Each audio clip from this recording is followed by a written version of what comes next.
One of the problems with recruiting for investment banking is not the knowledge or skills you acquire, but the access to talk with real investment bankers to put your best foot forward.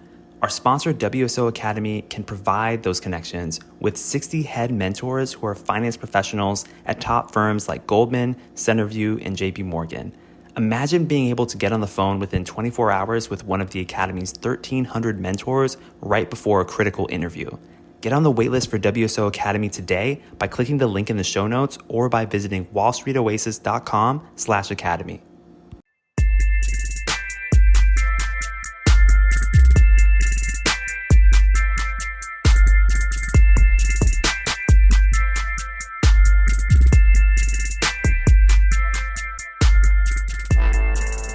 All right. Welcome to Investment Banking Insights. My name is Alex Mason and I am your host. This is the show dedicated to helping you learn both the technical and non-technical aspects of investment banking to help prepare you for that career change. And so we are studying valuation. And yes, my name is Alex Mason. I'm just really grateful that you're here with me today listening to Investment Banking Insights because we're just learning so much. Today, we're going to cover what the flaws of public company comparables are. We talked about comparable companies as one of the three major valuation methodologies. And essentially, we're looking at a company, usually in the stock market, or a company that is publicly traded, and we're comparing it to another business, for example, one that we're working on in a current deal.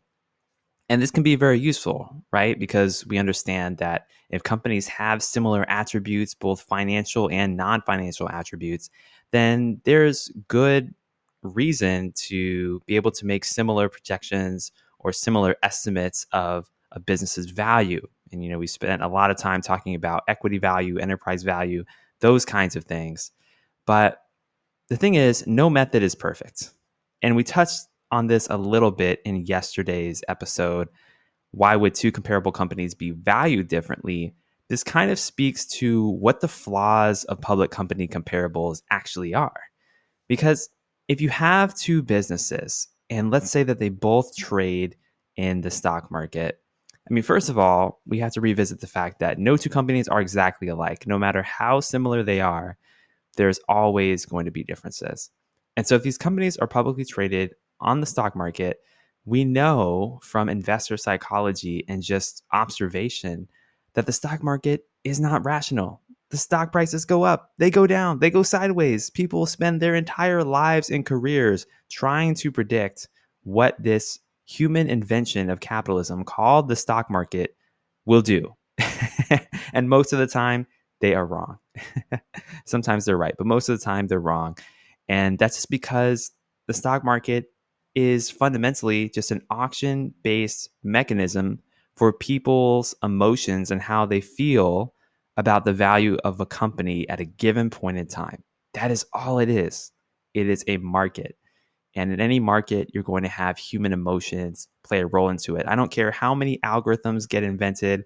I don't care how much artificial intelligence develops and is used for the purposes of trading and financial markets.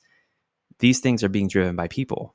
If you trace back the decisions, every algorithm is coded by a human being, except for the case of machine learning. But even then, I'm kind of going off on a tangent here. You can tell I think about these things. But fundamentally, my point is that the stock market is emotional. So companies can fluctuate very wildly between being overvalued, fairly valued, or undervalued, depending on the day. If you look at McDonald's stock and you look at where it's at today, you look at where it's at 5 days ago, you look at where it's at a year ago, the prices are all going to be different. Now, did the value of McDonald's as a business change that much in 5 days or in a year? Maybe, but it may also be improbable depending on the business itself. All this to say, stock market is emotional, doesn't always reflect the true value of any business at any given time. So that's a flaw of public company comparables because you're relying on the stock market, but share prices are not always what they should be if you were to look at it from an intrinsic value or a discounted cash flow basis. And then another point here that's important to note is that share prices for small, thinly traded companies may not reflect the real value of the business, especially those companies. Now, we all know what I mean when I say a small business, right? Like maybe they're making 10 million, 100 million in revenue. That's a relatively small business in the eyes of the financial markets. Thinly traded, what does that mean? That means the market for the company's stock is not very liquid.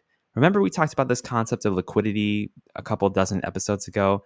Liquidity means that there's many buyers and sellers in the market who are waiting to execute on a trade. If a stock is illiquid, then a lot of people are not buying and selling that stock on a regular basis.